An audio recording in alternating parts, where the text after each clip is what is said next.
오늘 우리가 읽은 본문은 디모데 후서 안에 담겨 있는 내용입니다. 디모데 후서는 바울이 디모데에게 보낸 두 번째 편지입니다. 1장 5절을 보면 이렇게 말씀하고 있습니다. 이 믿음은 먼저 네 외조모 로이스와 네 어머니 유니게 속에 있더니 네 속에도 있는 줄을 확신하노라.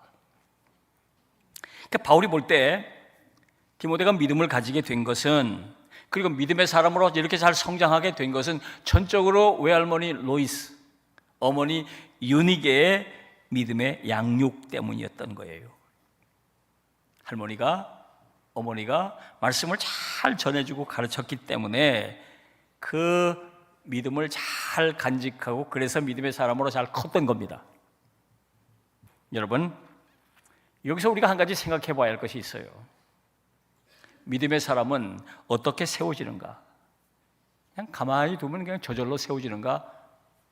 그렇지 않죠. 훌륭한 영적인 사역자들은 어떻게 세워지는가? 가만히 두면 저절로 그렇게 세워질까요? 그렇지 않습니다. 가정에서 우리의 자녀들에게 말씀을 전하는 사랑의 수고가 필요해요. 로이스처럼, 유니게처럼 정성을 다해서 자녀들에게 말씀을 양육하고 예배 훈련을 시키고 믿음의 훈련을 시킬 때에 그들이 믿음의 사람으로 세워지는 거예요. 사랑하는 여러분, 여러분이 여러분의 가정에서 오늘의 로이스, 오늘의 할머니가 되어주시기 바랍니다. 또 우리 교회가 다음 세대를 양육하고 훈련시키고 사역자들을 훈련하는 이 모든 일에 기도해 주시고 협력하시고 동참해 주셔서 여러분의 가정에서 디모데같이 훌륭한 믿음의 사람들이 많이 세워지기를 바랍니다. 우리 교회에서 정말 바울처럼 디모데처럼 훌륭한 사역자들이 막 쏟아져 나오게 되기를 주의 이름으로 축원합니다. 14절을 보면 이렇게 말씀하고 있습니다. 너는 그리스도 예수 안에 있는 믿음과 사랑으로서 내게 들은 바 바른 말을 본받아 지키고. 바울은 디모데에게 오랜 세월 많은 영적 훈련을 시켰고 많은 말씀을 전했다는 거예요. 그런데 그걸 잘 기억하고 잘 지키라고 마지막 유언처럼 보내는 편지에 강조하고 또 강조를 하고 있습니다. 왜 그랬을까요? 당시 상황이 말씀을 제대로 지키기가 너무도 어렵기 때문에 그래요. 두 가지 이유 때문인데요. 하나는 박해 때문이에요. 이때 그리스도인들이 다양한 형태의 박해를 받았어요. 먼저 유대인들로부터 박해를 당했습니다. 유대인들은 그리스도인들을 제거해야 할 대상으로 삼았고 그리스도인들에 대한 적개심을 가지고 있었어요. 기회가 되는 대로 끌어다가 때리고 당국에 고발해서 감옥에 갇히게 만들고 많은 어려움을 겪게 했어요. 또 로마 정부의 박해가 있었습니다. 로마는 그리스도인들이 황제 숭배를 우상 숭배라고 여겼기 때문에 그대로 둘 수가 없었던 거죠. 때론 반역자로 몰아서 투옥시키거나 처형을 하기도 했습니다. 믿음을 지키기가 너무너무 어려운 상황이에요. 또 하나가 있었어요. 내부적으로 거짓 교사들이 일어났습니다. 바울과 디모데가 사역하던 시절에 교회 안에 거짓 교사들이 많이 일어나서 정말 올바른 복음을 왜곡시키고 교회를 분열시키는 일들이 있었습니다. 이런 일들 때문에 복음을 전할 때 저항이 있었고 자꾸 공격이 있었어요. 여러분, 오늘 우리는 눈에 보이지 않는 영적인 공격이 있어요.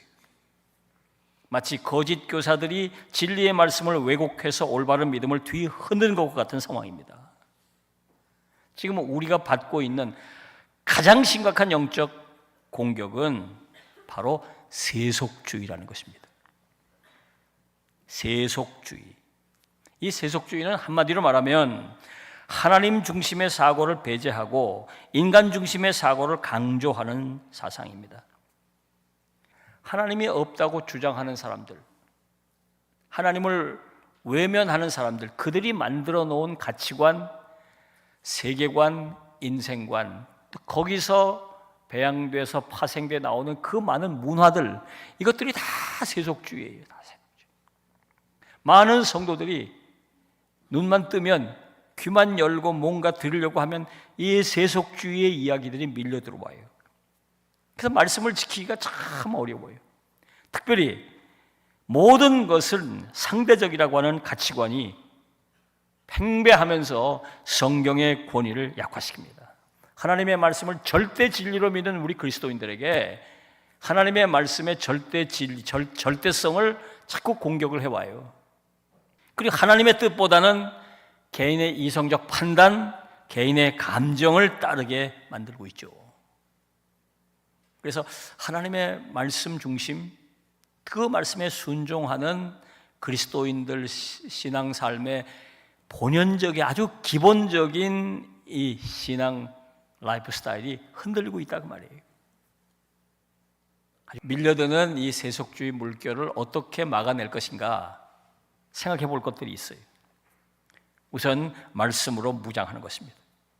이 말씀은 마치 예방접종을 맞는 것처럼, 백신처럼 우리를 세속주의 물결로부터 우리를 보호해주고 지켜줍니다.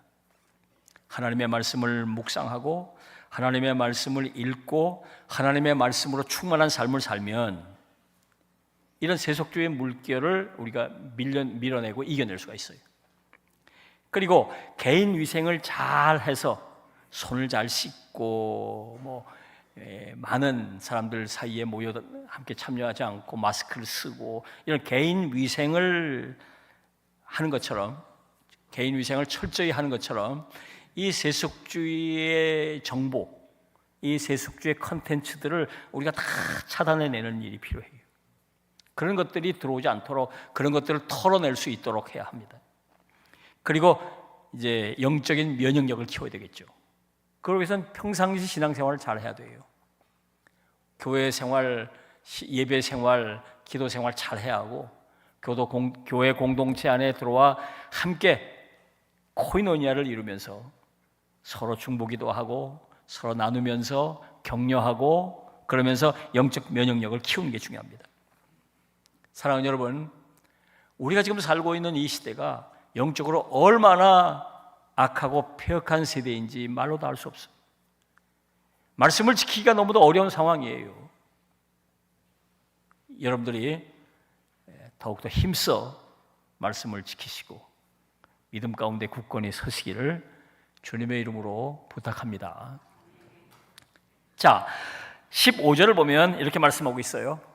우리 안에 거하시는 성령으로 말미암아 네게 부탁한 아름다운 것을 지키라. 자, 여기서 주목할 것이 있죠. 우리 안에 거하시는 성령으로 말미암아. 말씀을 지키려고 할 때 내 힘으로는 어렵다는 거예요. 성령의 도우심을 구하라, 그런 뜻입니다. 왜 성령의 도우심을 받으라고 얘기하는 걸까요? 부르심을 받아 현장에 나갔는데 두려움 때문에 그 사역을 제대로 하지 못하고 쩔쩔매고 있는 것을 알고 있었어요. 그래서 성령의 도우심을 받으라고 당부하고 있는 것입니다. 원래 그래, 우리 힘으로는 안 된다. 성령으로 말미암아 성령의 도우심을 받아서 말씀을 지켜가라 당부하고 있는 것입니다. 자, 성령의 도움을 받으면 어떻게 될까요? 어떤 일이 있길래 그럴까요? 자기의 그 기도를 들으시고 주님께서 자기의 병을 고쳐주시는 대신 성령의 능력을 갑절로 부어주신 것입니다. 그래서 자기가 약할 그때가 가장 강했다고 얘기하고 있는 것입니다. 성령의 능력을 받으면, 성령의 도움을 받으면 나는 약하지만, 나는 할 수 없지만, 나는 부족하지만 할 수 있다는 거예요. 자기 체험을 얘기하고 있는 거예요. 빌립보서 4장 13절을 보면 또 이렇게 말하고 있습니다. 내게 능력 주시는 자 안에서 내가 모든 것을 할 수 있느니라. 주님께서 주시는 능력으로 내가 할 수 없던 일들도 다 할 수 있게 됐다는 거예요. 그래서 바울은 이런 모든 영적 체험을 바탕으로 디모데에게 많이 두렵지, 많이 힘들지, 걱정하지 말고 성령의 도우심을 구해라. 원래 네 힘으로는 안 되는 거야. 성령의 능력을 구해라. 제 얘기를 조금 더 해볼까요? 제가 하나님의 부르심을 받고 이제 사역자가 됐어요. 제가 청년 사역을 할 때 청년들 한 100여 명을 훈련시켜서 이끌고 요 보람의 공원에 전도 집회를 나갔어요. 사람들이 뭐 버스킹 구경하듯이 많이 몰려들었어요. 수십 명이 막 모여들어서 거기 다 앉아서 그 마임을 진지하게 보는 겁니다. 그리고는 이제 수준 높게 훈련하고 연습한 찬양팀이 딱 서서 찬양 공연을 했어요. 사람들이 막 다 모여드는 거예요. 뭐 100여 명도 넘게 모여들어서 공연이 아주 정말 순조롭게 잘 진행이 됐습니다. 이제 그거 끝나면 제가 나가서 설교를 하기로 돼 있거든요. 그게 굉장히 두려운 거예요. 마임을 보고 찬양 공연 끝나고 제가 설교하러 나갔을 때 이 사람들이 다 가면 어떡하나. 그리고 막 설교하는 도중에 누가 뭐 큰 소리를 지르면서 막 시비를 걸고 공격해 오면 어떡하나. 아이고 막 두려우며. 그래서 우리 청년들이 앞에서 마임을 하고 찬양할 때 그 나무 뒤에 제가 정말 간절히 기도했습니다. 아무도 못 봤죠. 저 혼자 두려워. 그때 같이 갔던 청년들은 제 이 약한 모습을 못 봤을 거예요. 정말 간절히 기도하고 그렇게 설교하러 딱 올라갔어. 모르겠다, 뭐 하나님께 다 맡기고 하자. 그리고는 목청을 돋고서 설교를 막 부르짖었어요. 말씀을 전했어요. 깜짝 놀라게도요, 한 명도 움직이지 않았어요. 집중해서 그렇게 다 듣는 거예요. 집중해서. 제가 뭐 설교를 한 15분, 20분 했나요?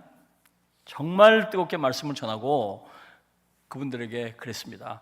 제가 설교를 끝냈는데 여러분을 위해서 기도하고 싶은 마음이 드는데 여러분 눈 감고 고개를 숙여 주십시오. 제가 여러분을 위해서 기도하겠습니다.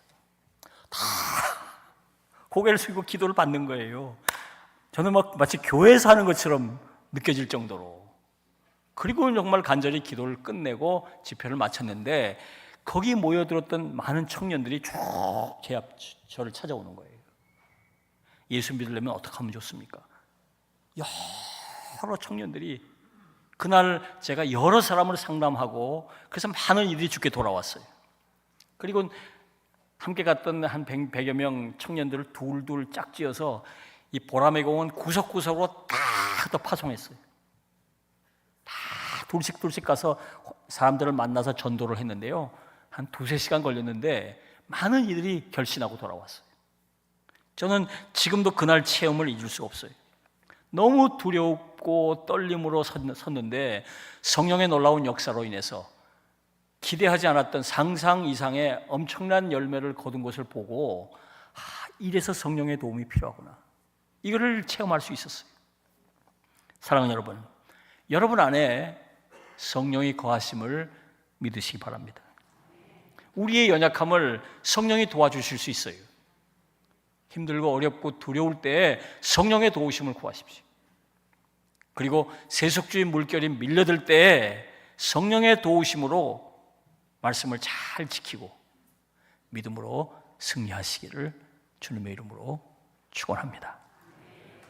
기도하겠습니다. 주신 말씀을 생각하면서 하나님 앞에 다짐과 결단의 기도를 드리겠습니다. 다 같이